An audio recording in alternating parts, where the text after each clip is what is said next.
Welcome to Sunshine Art and Drawing. Today I'm going to be showing you how to make marbled paper and then to turn that paper into cute little corner bookmarks that you can make yourself. I'm going to be showing you two ways to do the corner bookmarks. The reason for that is some people struggle a little bit with origami, so I found an easy way to do it and a much more origami way to do it. So stay tuned and have a look at both ways, but first of all we'll be showing you how to make the marbled paper. Now anyone can make this paper. All you need is some watercolours. You may need some ink, but that's not required. You can just use watercolours, and just a thin tray like this one that you can put some water in and it won't spill. So this one's really handy. It can get a little bit messy. Might recommend this one to be done outside or maybe with some newspaper down or something, just so it doesn't mess up your desk. But what you're going to do is you're going to fill this tub up with some water, just a very thin layer of water. You might need maybe half a cup to 3/4 of a cup of water to fill up this little tray. You can use like an ice cream container lid or something like that, just to make life a little easier. That way you don't have to buy anything special. And once you've set that down and you've filled it with water, I found it is a little bit easier for mine because it's not flat, just to put a bit of blue tack under each corner, and that just helped it stay steady so it didn't rock or anything like that. And then I just dripped on the ink. In the first one I used black and white ink, and in the second one I used a mixture of purples and blues.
Another thing you can do is you can do white and then black and then white, and it creates these little rings, as you can see me doing here.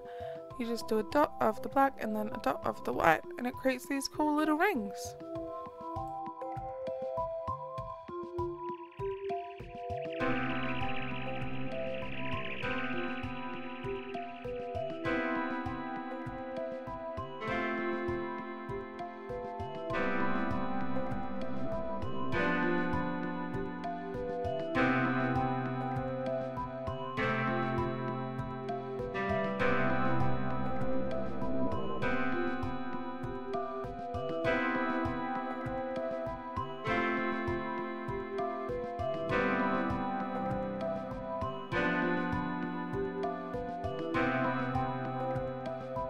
Once you've layered your ink in the way that you want, you just want to drop your paper onto it just really quickly, let it go, and don't touch it or press onto it. You want to count to maybe 5 in your head, just 1, 2, 3, 4, 5, and then pick the paper up. That's all it needs. Because the watercolour is floating on top of the water, it absorbs into the paper really quickly. If you leave the paper there too long, the paper will also become soaked with water and it will wash away some of the beautiful watercolour you're trying to capture. So you really just want to lay it on there for a second or two and then pick it up and then allow it to dry.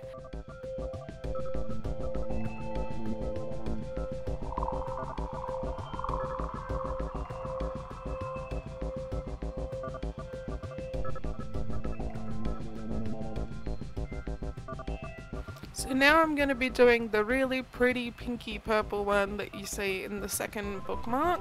So I'm going to be using watercolours for these. These are Koi Noir watercolours. They're a little disc set. I think I've shown them in some other videos. I'll link them in the description. They're a lovely set, nice and easy for travel. But I'm going to be using purple and the two blue colours. So first of all, let's start off with this gorgeous purple and we're going to just spot it all around and just let it spread out. Watercolour is a little bit different to ink and it will sink after a certain amount of time. Ink likes to float for a while, but if you leave watercolour for a good 2 or 3 minutes, it will start to sink to the bottom. So it can be helpful kind of to do your design quickly and then pop on the paper to capture that print.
Firstly, you want to start with some card. This is just some manila folder that I have cut up.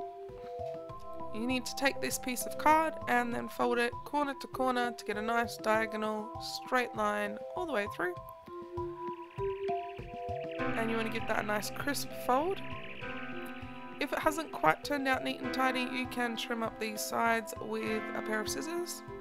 Just be careful with those scissors. And then once you've trimmed all that up, get rid of that excess and then do the same again. So you want to fold it in half, corner to corner, take the scissors, trim off any excess there, make it look all nice and neat. And once you've done that, you'll have a cross, and then you want to either, you can fold it like this and glue it, but a neater way that I've found is to just take some scissors and to cut from the corner to the center of two of those lines. So one there and to the center. Just be really careful in the center so that you don't overcut. And then same in the center to there, and then remove that triangle. That's a bit of waste, you can put that to the side. And then you want to glue this weird triangle shape. I'm just trying to find my glue. and I bet you it's right in front of me. There it is.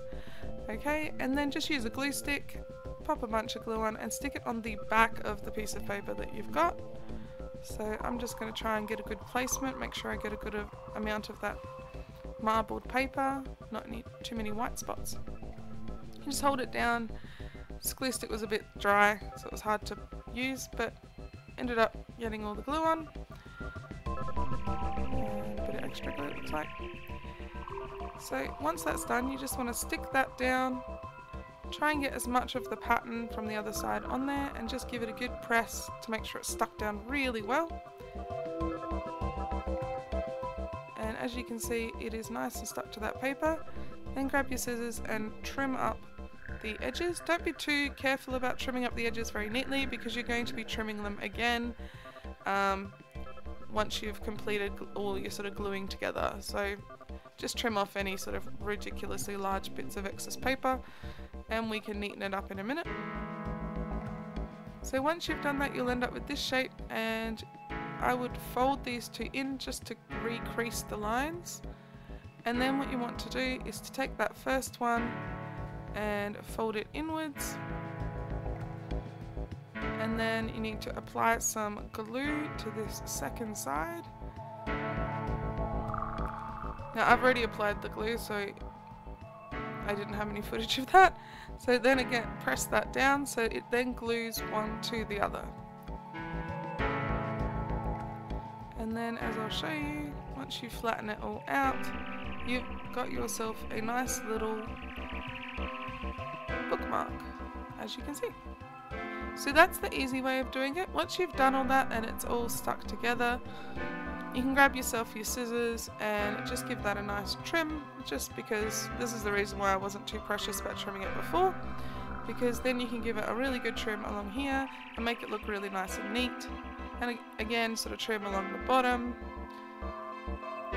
It's handy if you can cut both of the bottom ones at the same time, just by sort of pressing them together a little bit. And then get rid of those little bits of scrap. And you are done. Okay, let's work on this second one. I wanted to show you just with a piece of paper. I thought it might be a bit easier than showing it with the card. So first of all, to get a nice square piece of paper from any size piece of paper, you just need to fold diagonally and then you'll cut off the excess part. So as I'm showing here, I'm trying to fold as neat as possible, so it's corner to the corner. Very, very neat. And you fold that nice diagonal line, and when you trim off this excess that's running across the top,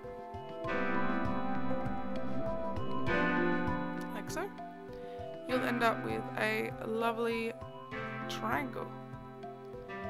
And trim along the bottom as well. There we go. Just make sure it's all very well trimmed. I didn't quite get the whole of that side. And we'll get rid of those bits of scrap. Now, this is your basic shape. The next fold you will do is take from the top and then fold down to the center of that bottom line. And give that a nice crisp fold. And then you want to fold the two sides in to that point as well, so all three of those little corners point together. And again, neaten it out, make a nice crisp fold. And do that for both sides. And you'll end up with what looks like an envelope. If you've ever wanted an envelope, that's how you make an envelope. But that's not what we're making today. So this is just to give you a bit of crease to work with. Now you want to fold up so that the two bottom corners meet up to the top. So fold that up, nice crisp lines. I'm trying to work slowly so that you can see and maybe follow along. And again with the other side, so push that up as best you can to the top. You won't always get this perfect. It's usually because your paper's not quite square. It's really kind of difficult unless you buy origami paper that's already square. So once you've got those two pointing up, all you need to do is do a bit of tucking. So you want to tuck this little guy in there and push it down until the corner is right down into that corner in the bottom.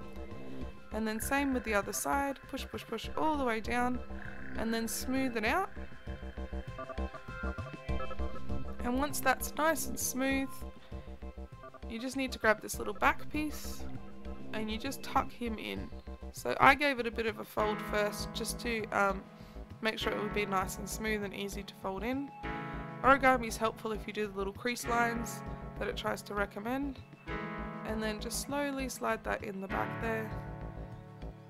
Give a little bit of pressure and make sure it's nice down into the corner, and smooth out all your folds. So there you go, you've done the origami version of the corner. So here's both of them. I just thought I would give you a bit of a show of them in action. So this is the origami folded one. I've just popped it on a colouring book so you can see. The cool thing about these is they hook onto the corner of a book, so you can put them on one page or a few pages. You can put them on either way, doesn't matter. And also they don't stick out at all, so you can put your book back in the shelf and it won't stick out. This is the more easy version, works just the same. It's a little bit bigger, but that's okay, it's good for small hands. So once you've completed that, then it easily just slips onto the corner just like this. I was just having a bit of trouble doing that one-handed. But it just slips onto the corner like that, and then you're done. Have a fantastic sunshiny day.